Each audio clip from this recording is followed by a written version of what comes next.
Hi, and welcome to what is now, I believe, part 5 of my series on my third-party and official Masterpiece Transformers. Here we are with Season 3 / movie Decepticons. Now this should hopefully be a slightly shorter video because there aren't an awful lot of those. Far fewer than there are Autobots in any case. But also because I'm doing this video on a different day to the others. That's because I originally did the first 4 videos over one bank holiday when I'd had a few ciders in the sun, shall we say, and just had a bit of an impulse to go and record a bunch of Transformers videos and ramble about them fairly incoherently. So hopefully this one will be a little bit more focused, a little bit more to the point, and possibly a little bit more watchable. But we'll see. So starting off with the big guy here, or the big bad, I should say. This is one of my favourite characters in the whole of Transformers history, probably up there with Shockwave. Actually, I'm a big Decepticons guy. It has to be said. Most of my favourite characters are Decepticons, and a lot of them come from the movie. But this guy, really, my love for him started because of the Marvel comic, the UK Marvel comic, where he was featured in storylines that weren't in the US. We had, memorably, his introduction in Target 2006, and obviously Time Wars was another big one. I really loved the character from that. I loved his interpretation, or their interpretation of the character, much more than either the movie or the series. I mean, I liked him in the movie, but I really didn't go much on Season 3 Galvatron. I didn't think Frank Welker's voice suited the character at all. I still really don't, to be honest. Leonard Nimoy, yes, but I understand why they went in that direction, because he was supposed to be insane, and etc. But, I preferred the sort of gravelly voiced Galvatron to differentiate him from Megatron, but I digress. I really like the comic book colour scheme as well, so it took me a long while to get used to the purple deco used for the movie and Season 3. Obviously I had the toy growing up as a kid, and that had the same colour scheme, or it was the colour scheme that Marvel based their colours on, but of course they married that with the animation model depiction of the character, which looked nothing like the toy. I think the only time that they ever showed the toy model in the comic was in this first appearance, when all 3 of the future Decepticons arrived and they didn't have the animation models to go from, so they all look like they're toys, which is quite funny. It's these horrible blocky things, and then the next time you see them, they're these sleek, cool looking robots. But this version of Galvatron is Fans Toys Sovereign. To my mind, easily the best third-party Galvatron available. There's only one other really serious contender, I think, which is DX9's Tyrant. I know there is is it an open and play version as well, or there's another one anyway, which is Masterpiece scaled but very cheap. But Tyrant is another quality version of the character, but it has a couple of issues that I really can't get past. The main things are that the shoulder pylons compared to this guy are too tall and skinny and weird looking, and also the feet are just these horrendous claw things. I can't even really describe them. They look terrible. Really put me off, and also his tank treads aren't on the backs of his arms, they're on the back of the figure, and there are a few other bits and pieces I really don't like. I don't like the knee pads on it. They're too short and stubby, and his legs are just weird. I mean, now I'm going on about that. There's probably more than 2 or 3 things I don't like. It's the overall aesthetic of the figure. The alt mode's arguably better, but then Galvatron's got a really boring alt mode, so I'm not really into having static cannons. So as far as I'm concerned, aesthetically, Sovereign wins hands down. It's a really, really great looking version of Galvatron. I love the sort of lines. I think it looks really almost organic. There's very little I don't like about it, to be honest. I think if I were nitpicking, really nitpicking, some of the colour choices are a bit, I don't really understand why they gave him white spats on his feet. The purple, I don't know. I don't mind it. It looks bluer on camera than it actually is in person. The purple they went with is sort of a halfway house between how he looked in the movie and in sort of other episodes of season 3. But it's metallic flecked. It looks really good. You know, I'm not going to nitpick over the colour because it's such a difficult colour. Everyone thinks Galvatron's a different colour. You ask any Transformers fan, you'll get a different answer, I think. But I think, you know, the colour they went with is really, really quite nice, quite effective. He's got a nice face sculpt. I mean, this is his grimacing face, but he comes with a neutral one as well. I love the fact that they gave options for the particle cannon stroke proton rocket cannon, depending on where you first read the bio. You get both a translucent and an opaque version, and I've gone with the opaque because I just think it looks better. But those who like the translucent versions, you know, you're covered. You get a lovely little die-cast matrix on a chain, although I wouldn't dare hang it around his neck for fear of paint chipping, because that chest piece is also die-cast. I'm not a big fan of these kind of translucent pieces that Fans Toys and other companies use in their figures. I would prefer sort of solid opaque versions, but at least they're aesthetically consistent in their application. They've got them on a lot of their movie figures and other figures as well, so it's not like he looks out of place when you have him next to other Fans Toys figures. It does look slightly odd when you've got him next to figures from other companies, but you know, not terribly. I like the tank treads on the arm. You know, as I said, I prefer them being there and that they're not conspicuous, which is great. And they even rotate, that central arm piece rotates, so if you put his arm in whatever pose you put his arm in, you can always move the tank tread so it's at the back, which is a nice little touch. He's fairly well articulated all over, fairly good range of motion, I think. Not the best, but you know, pretty damn good.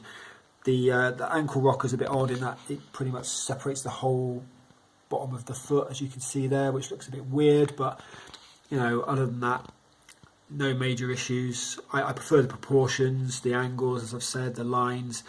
I do think his hands are slightly too big, which some fans toys seem to have a problem with hand size. You know, they're either too big or too small. I think these probably could have done with being, you know, 2/3 the size they are, or maybe not 2/3, but certainly a smidge smaller than they are. His double jointed elbow is a bit weird. I don't know if you can see it from here, but it just kind of breaks the sculpt a bit when you use it. Let's use the finger in the way. But yeah, I'm really nitpicking, to be honest. It's a really great figure. I really, really like it. I love the character. It's a great interpretation of one of my favourite characters, and I'm delighted to have it in my collection, to be honest. Another of my favourite characters is this fella, and this is Cyclonus. Now, again, as I said, I was pretty obsessed with the movie villains when they came out, mainly because of their Marvel Comics appearances, but this guy is based far more on the Toon appearance, or the Toon model, I should say. This is X-Transbot's Elagos.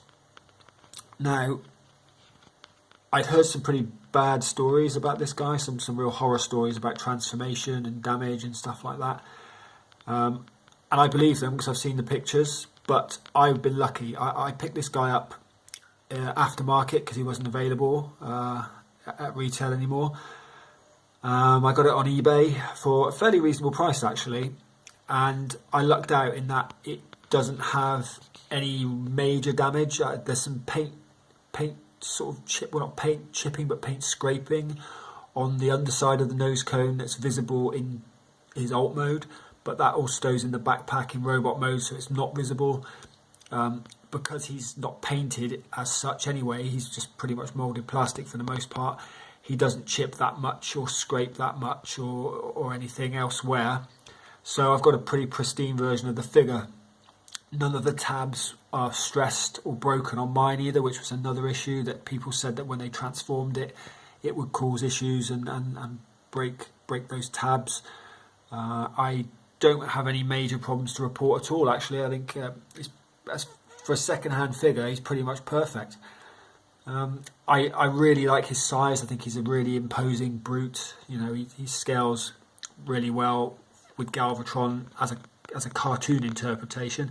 Now that the Marvel Comics version of the character and even the toy were a lot slighter and smaller, but I really like the fact he's just lumbering sort of behemoth. And you know, I love the detailing. The XTB did a really good job with the detailing. If you look at the animation model, the wing details are spot on. Like they've done them perfectly. Like the accents on the wings are perfect. Again, the chest is, the coloration and the abdomen are really well done. The lines on the legs, the moulded detail, right the way down the figure to the knees. We'll come on to the lower legs in a second. But the only thing that is slightly off model are the extra lines on the chest. The extraneous detail on the collar, none of that was there on the model. And I think, to be honest, the face sculpt is not the best. It's pretty soft. It's better in person, actually. I think it shows. It doesn't show up as well on camera, but it could have done with a little bit more sort of paint on it to bring it out. Originally, the off-white stroke grey sections on this figure were kind of a pinkish hue, like they were in the movie version of the character. But XTB's test shots got some quite negative comments in that regard, so they really dialed it back. Under a certain light, you can almost still, well, I swear you can still see some remnants of that pink hue, but I actually would have loved it if they left it in, so it was a proper movie version of the character. I think the head sculpt's really well done. As I say, it's pretty much spot on to the animation as well. Where it all starts to go a little bit wrong, well, wrong's probably the wrong word, but where it loses me a bit is from the knees down. Now, looked at from the front, it's not bad. The feet are a bit big and it's a bit chunky compared to the animation model, but from the side, just owing to the way it transforms, they're quite, they stick out quite a long way at the back, and they are quite chunky and beefy. Again, it's pretty unavoidable due to the way it transforms, and it is quite a squat, chunky jet in alt mode. But it doesn't look bad. It's just from the knees up, it's such a great looking figure that it's just a little bit of a letdown that the lower portions aren't quite as much of a home run. It does come with a really nice selection of accessories as well. You get his little cyclonic pistol there. It also comes with the G1 toy rust rifle and a sword, which I believe is a nod to his IDW incarnation, although I'm not familiar with that myself. As I say, I've only transformed it once because I'd heard horror stories, and it's not a great transformation, and you do almost feel like you're going to snap and break things, so I don't think I'm going to be doing that too often, but I just want him to stand here looking super cool behind Galvatron anyway. You do get a couple of options with the face. You get the version without the soul patch and a version with. There's also a set of light pipe dies, but I've gone with the red chrome ones because I just think they look better. He also comes with a Nebulon counterpart, the Target Master Nightstick, I believe. Now, I was never a big fan of the Target Master gimmick. It was just a way for them to sell toys for another run at toys, the same toy twice essentially. I don't even think that the Target Masters look particularly good when they're held as guns. This one looks okay. It's not a terrible looking figure, but it's got a reasonable amount of articulation for the size. But yeah, it's a bonus, not a selling point in my mind. But all things considered, another one of my favourite characters. I really like this version of the figure. That's why he's my display piece with, although he's an ex-Transport figure, he's displayed with Fans Toys Sovereign, because I just prefer this version of the character for my display, for my main display. I do have another version which we'll come on to in a moment, but before that, let's go on to the other of the third member of the evil trio, I should say. That's Scourge, here represented by ex-Transbot's Andras. Now, all of their figures, actually, Galvatron, Cyclonus and Scourge, were named after demons. if you've got Elagos and Andras, and their unreleased Galvatron is called Abaddon. And I really hope it does see the light of day eventually. I've got a feeling it won't, but I really hope it does, because then I can have an entirely X-Transbots lineup of Galvatron, Cyclonus and Scourge, and then eventually when Fans Toys gets around to Scourge, I can have an entire Fans Toys lineup of the three. But I do, honestly, like, hand on heart, I'm not holding out much hope for Abaddon ever seeing the light of day. I mean, we've seen one render in years and nothing new for a long time now. They're working on other things. There are other options available now. You know, Sovereign's out, there's Tyrant. I just don't think it's a priority to finish, which is a pity, because the render looked really good. But yeah, I digress. As for Scourge himself, difficult figure to pull off, I think, because he's far more organic looking than a lot of Transformers. He has a lot of curves rather than straight angles, and I think they've done a really good job. You know, his G1 toy was pretty blocky and uninspiring, but yeah, I think they've done a really great job with this guy. I mean, he's not as big as his other movie counterparts, but he's about Seeker size, maybe a hair taller. I can't remember without putting him next to someone, but yeah, he's a good size figure anyway. I love the detailing on him. I think, you know, he's got, as I say, he's got some gorgeous lines. The wings are almost angelic. I love the way they interlock and overlap. It looks like as he moves, they would move with him naturally. The colour scheme was a bit of cause for concern at first, because I'm used to the Western interpretation of the character, where he's a sort of a blue with grey accents, whereas this is blue with sky blue accents. Now, at first I thought this was just something XTB pulled out of their backsides, but then I saw the Japanese Headmasters series, and in that he does indeed have this exact colour scheme. So that's obviously what they've based it on, rather than the Western depiction of the character, which has a sort of darker grey accents. The sky blue comes from the Headmasters series. But I love that they've retained the pink talons. They look fantastic. And I think he's got a really great face sculpt as well. The only issue I have with it is that they went with a light up gimmick, not just for the eyes, but also for the cannon on top of his head and two more on his wings for alt mode. But it's the eyes that really annoy me, because without the light up feature on, they look really dead compared to the other Decepticons, and even with them on, they don't look right, because you get a lot of light leak, light bleed, call it what you will. Now, I have some spare parts for this guy, because when he first arrived, he had a lot of paint chipping. It was a known issue with him. And so X-Transbots sent me pretty much half of a figure, actually, to swap out. And I've done that. So I've still got a few little minor chips here and there, but by and large, it's pretty good now. But I've got a spare face with a spare set of eyes.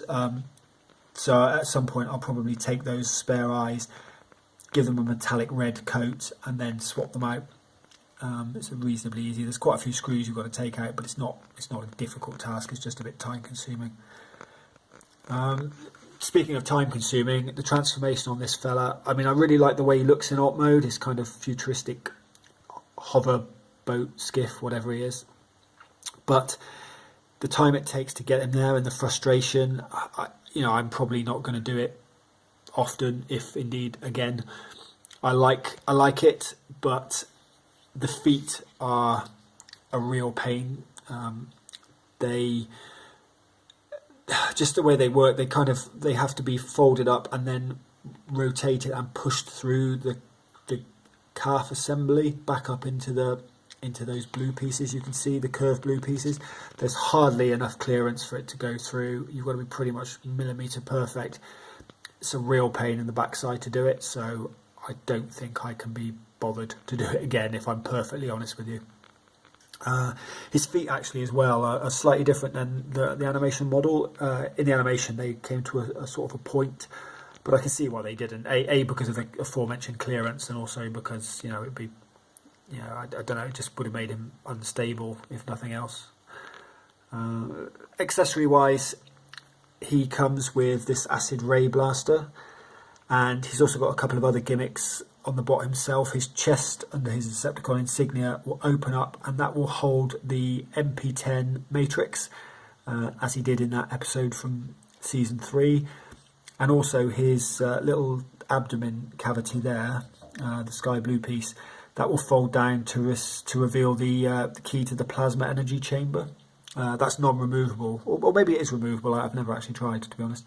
But yes, it's nice couple of little touches and nods to the series anyway, even if they're not terribly functional. And he also comes with another Nebulan companion. I think this is it Fracas, however you want to say it. Another Target Master.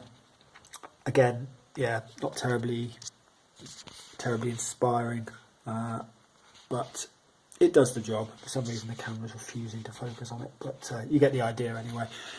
You know, it does the job, but it's not a selling point. So moving down, we're getting near the end now. I'm sure you'll be pleased to hear. This is Fans Toy Cyclonus. Now this is their take on the character. They call him Quietus, and I really loved the initial prototype sort of outline of this guy. You know, when the silhouette appeared, I thought, oh my god, that looks fantastic. And even when the grey prototype renders appeared, I was still really enthused. And then the colour renders appeared, and I wasn't quite as enthused as I was. I don't know what it was. I just didn't like the colour scheme they went with it, and I thought he looked a little bit anemic compared to Elagos. But you can see he's a much slimmer, much sleeker and shorter bot all round. He's a lot more like the G1 toy and the comic version of the character than he is the animation version.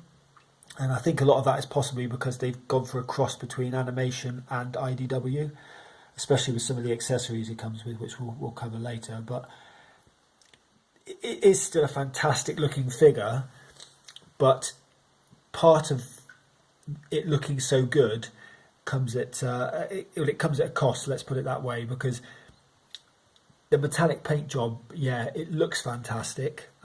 It probably shows up more blue here than it is, but it does look a little bit more blue than the Sovereign does. In fact, a lot of people have said they wish that Sovereign was this colour, sort of a bluer hued movie accurate Galvatron. But yeah, the issue is that chest there, as beautiful as it is, it's die cast, and as part of the transformation into his alt mode, these knees fold up against that die cast piece and pretty much are guaranteed to pretty much cause paint scuffing and chipping. Mine, actually, I've never transformed it because of that, because of the horror stories I'd read about and indeed seen pictures of on forums. But mine actually comes, you probably can't pick it out on here, but it has a tiny scuff on it out of the box, which was very annoying, as was a small scratch on his abdomen, which again doesn't really show up very well under the light of the camera. But you know, this was not an inexpensive figure, and it had, you know, those sorts of QA issues out of the box. You know, God forbid if I actually transformed it, what would scrape off or rub, or you know. I'd also seen some people had snapped the entire arm aperture as well. Oh, armature, I should say, not aperture. But I think QC, you know, has been an issue with a lot of recent Fans Toys releases, that they look fantastic, but the engineering and quality control suffers. You know, they're not intuitive, they're not fun to transform, and they break, or just come with damage out of the box, as with Hoodlum, which had built-in paint chipping. This guy, I haven't transformed him, so he's still relatively pristine, apart from the issues I mentioned. I do like his colour scheme, although again, I don't know. They've gone for a weird magenta accents on the arms, which I think are too magenta. They've got these translucent pieces I'm not over the moon on, but again, they are consistent at least. I think his knees look a bit odd in terms of, you know, you can see the sort of the way they bend there. It just leaves a massive gap, and he is quite anemic looking, really. He's quite slight, and he has the giant hands again. It really annoys me. But other than that, I mean, it looks pretty fantastic. It's one thing it's got going for it is that head sculpt and that face sculpt. They are better. I'll freely admit that they do beat Elagos pretty convincingly. He comes with the same sort of options as well. You get a version with and without the soul patch, and I've gone with the soul patch for this guy, whereas I didn't with Elagos, mainly to differentiate him, but also kind of, he's acting as my mirror universe Cyclonus, my quote-unquote armada, if you follow the movie animation era. The other detailing, some of it's accurate and some of it isn't. Like the chest is actually more accurate to the animation model, as is arguably this portion of the chest, not in colour, but certainly in shape. But then the wings aren't. Like the backs of the wings actually are accurate in their detailing, but the fronts aren't, and that's to do with the pattern when they're transformed. The way they fold up, they. I don't know. I mean, to be honest, on balance, both figures have things that are accurate and things that are inaccurate. So it's unfair to criticise one above the other, but I think I prefer Elagos overall in terms of detailing. Where this guy really wins is in terms of accessories. It comes with a bunch of stuff over and above the usual weaponry. You do get the cyclonic pistol again, although I think this one's just way too big compared to the XTB one, and indeed how it looked in the cartoon. It does come with a rust rifle as well, although for some unknown reason they chose to make it bright magenta. But it also comes with two swords, which is a nod to the IDW again, but in an even greater nod to IDW. It comes with some leg pieces, which act as sheaths, scabbards, whatever you want to call them, for the swords, and an entirely new head sculpt, or head in fact, which is IDW inspired, looks like a samurai, and that can either have both horns or one broken horn. Now it does look really good. I mean, it's not for me, I wouldn't display him like that, but it's a great thing to have for people who like IDW Cyclonus, and especially those who are into the whole thing of pairing him with Tailgate for a bit of a robot romance. But I do like the options anyways. Even if they're options I won't use, you can beat a few options. I just wish that, as I say, I think this gun's too big, and I don't know why they made the other one magenta. It's a bit silly. And also the swords that, God, I thought I was going to snap them trying to get them out, and I think pretty much everyone's had the same problem. They would not come out of the sheaths. I ended up having to use silicone spray on them and letting them soak for a bit, and then just almost ripping them out and hoping for the best. And once they come out for the first time, they're fine. They go in and out, no issues. But by God, you feel like you're gonna snap them in half for the first time you do it. Oh, and of course he also comes with the sort of obligatory Target Master companion, again Nightstick. But this little Nebulum fella actually looks a lot better, I think, than the XTB version. Or in fact, it's probably the best Target Master companion I've ever seen. It really does look nice. So again, I don't like the gimmick itself, but I think as far as the gimmick goes, this is the best example by a long way. So that concludes kind of the movie portion of my characters, and obviously there are a hell of a lot more Autobot movie characters than Decepticons. So in order to even things out, balance the ranks, so to speak, I went looking for a ninja consultant, which obviously is a reference to the Japanese Headmaster series, in which this guy played a very prominent role. This is obviously Six Shot, here portrayed by Fans Toys Hydra, and this is a character that I never owned as a G1 toy in the 80s. Never owned any version of it really. Never really had that much interest in it. It only had a very brief appearance at the beginning of season 3. It looked cool, don't get me wrong. I loved the scene when he transformed into all 6 of his modes and kicked the aerial bots' asses. But yeah, I was never really drawn to him because I wasn't invested in him. But as I said, I wanted to get a character that could go toe to toe with Magnus, and Magnus being comically oversized, or MP22 being comically oversized. None of the other bots, even Elagos, is a bit too small. So I wanted to get something that would scale with him, and this does. Obviously, they do fight in the Headmaster series, so it's a pretty good matchup anyway.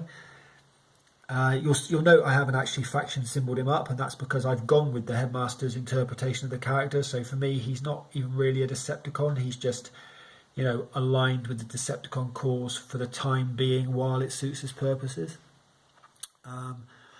But I've never thought the character's the most interesting looking one. It's quite flat. The face sculpt, the head sculpt in general are quite boring. Not a lot of expression. He's got very, he's got a few. Well, it's not monochromatic, but he's got very dark legs and very bright arms and thighs. But the lower leg's very dark, and then I don't know. I don't really know how to articulate it, but for me, he just comes across as quite bland. Just maybe because of the colours chosen, but I think Fans Toys has done a good job what they had to work with, because again, he's got that metallic fleck to his paint. Both on the turquoise and on the purple to a lesser extent. I think they've done a really good job with it. This is probably the best painted Fans Toys figure I've had out of the last 3 or 4 I've bought.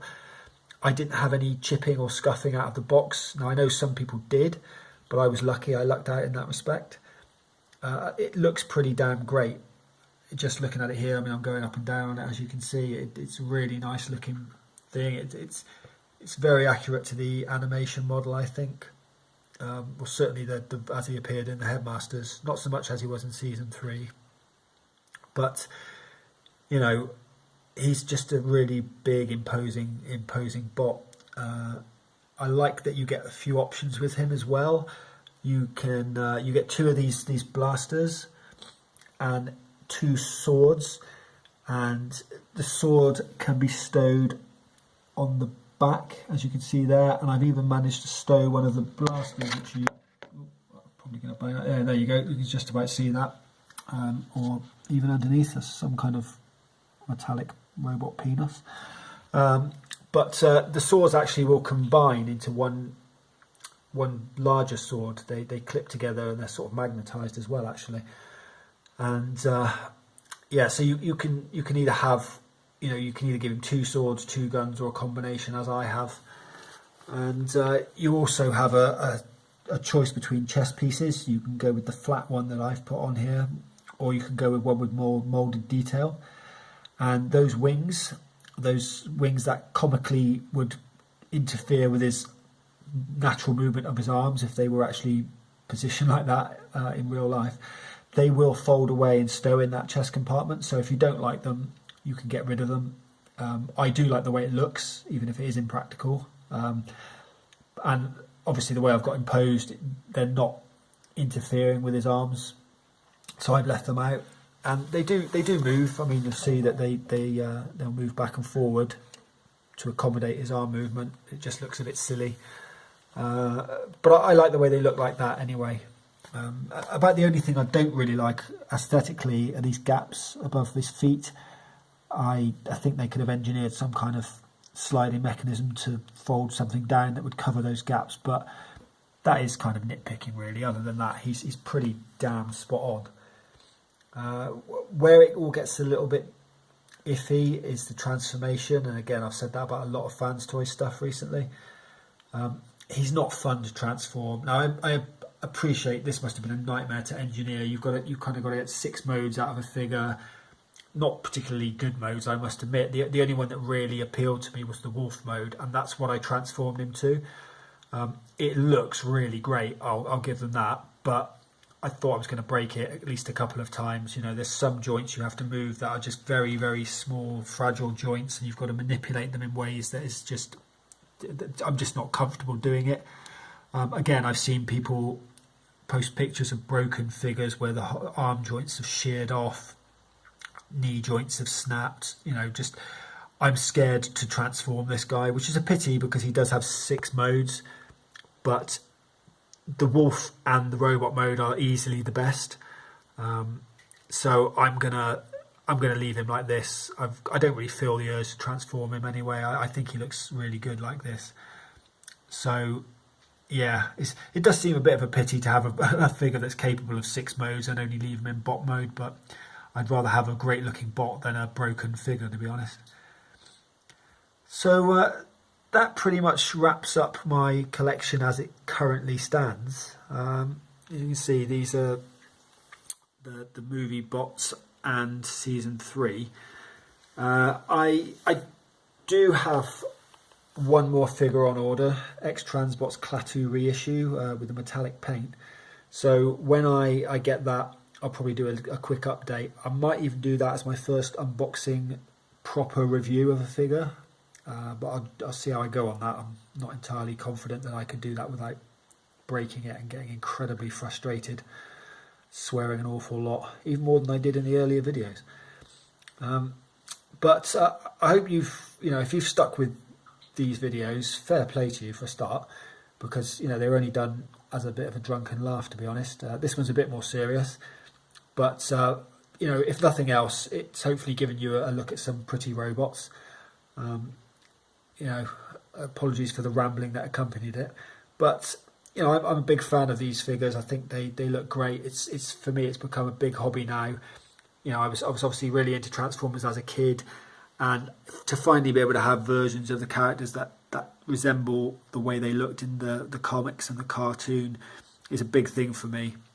And I'm pretty close to finishing the figures I really wanted, the collection. I've got a few more Autobots to go for season 3, but I said that when I first got my first robot, I'm getting this and no more, and then I'll just get some Decepticons, and I've got to get Optimus Prime to go with Megatron, and a year and a half later I've got as many as you've seen. So it snowballs, and I'm sure in the future I'll probably replace a few with better versions that come out, and there'll be more to come, I'm sure. But for now, thanks for sticking with me if you did, and I hope you got something from this at least. And until next time, take care. Until all are one, I guess.